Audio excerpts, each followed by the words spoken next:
Hebreus, capítulo 12. Assim, nós temos essa grande multidão de testemunhas ao nosso redor. Portanto, deixemos de lado tudo o que nos atrapalha e o pecado que se agarra firmemente em nós e continuemos a correr sem desanimar a corrida marcada para nós. Conservemos os nossos olhos fixos em Jesus, pois é por meio dele que a nossa fé começa, e é ele quem aperfeiçoa essa fé. Ele não deixou que a cruz fizesse com que ele desistisse.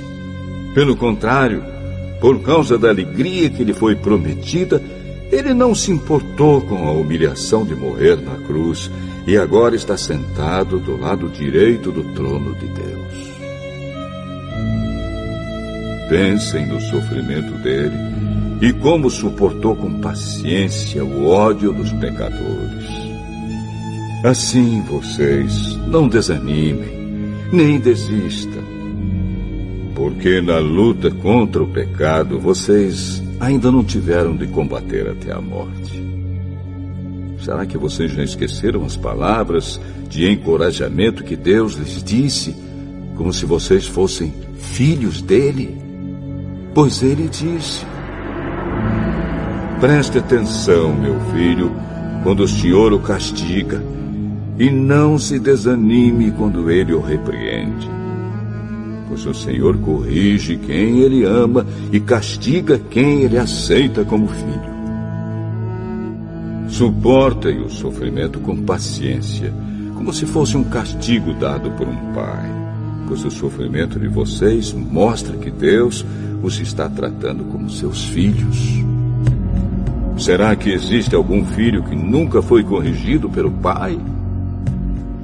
Se vocês não são corrigidos, como acontece com todos os filhos de Deus, então não são filhos de verdade, mas filhos ilegítimos. No caso dos nossos pais humanos, eles nos corrigiam e nós os respeitávamos. Então devemos obedecer muito mais ainda ao nosso Pai Celestial, e assim viveremos. Os nossos pais humanos nos corrigiam durante pouco tempo, pois achavam que isso era certo. Mas Deus nos corrige para o nosso próprio bem, para que participemos da sua santidade. Quando somos corrigidos, isso no momento nos parece motivo de tristeza e não de alegria. Porém, mais tarde, os que foram corrigidos recebem como recompensa uma vida correta e de paz. Portanto, levantem as suas mãos cansadas e fortaleçam os seus joelhos enfraquecidos. Andem por caminhos aplanados, para que o pé aleijado não manque, mas seja curado.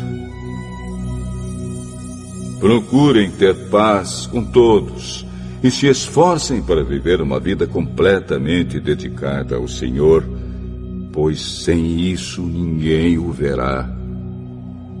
Tomem cuidado para que ninguém abandone a graça de Deus. Cuidado para que ninguém se torne como uma planta amarga que cresce e prejudica muita gente com o seu veneno. E tomem cuidado também para que ninguém se torne imoral ou perca o respeito pelas coisas sagradas, como Esaú, que por causa de um prato de comida vendeu seus direitos de filho mais velho. Como vocês sabem, depois ele quis receber a bênção do seu pai, mas foi rejeitado porque não encontrou um modo de mudar o que havia feito, embora procurasse fazer isso até mesmo com lágrimas. Vocês não foram como o povo de Israel. Vocês não chegaram perto de alguma coisa que se pode tocar, como o Monte Sinai com seu fogo destruidor, a escuridão e as trevas, a tempestade, o barulho de trombeta e o som de uma voz. Quando os israelitas ouviram a voz, pediram que ela não dissesse mais nada, pois eles não podiam suportar a ordem que dizia: até um animal, se tocar o monte, deverá ser morto a pedradas. O que estavam vendo era tão terrível que Moisés disse: estou tremendo de medo. Pelo contrário, vocês chegaram ao Monte Sião e à cidade do Deus vivo, a Jerusalém celestial com seus milhares de anjos.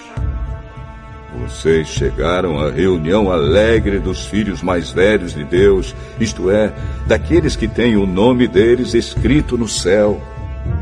Vocês chegaram até Deus, que é o juiz de todos, e chegaram também aos espíritos dos que são corretos e que foram aperfeiçoados. Vocês chegaram até Jesus, que fez a nova aliança e que borrifou o sangue que fala de coisas muito melhores do que o sangue de Abel. Portanto, tenham cuidado e não recusem ouvir aquele que fala. Aqueles que recusaram ouvir a pessoa que entregou a mensagem divina na terra não puderam escapar.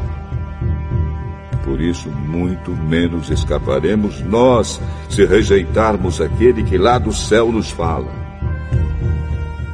Naquele tempo, a voz de Deus fez com que a terra estremecesse. Mas agora ele prometeu isto: mais uma vez farei com que trema não somente a terra, mas também o céu.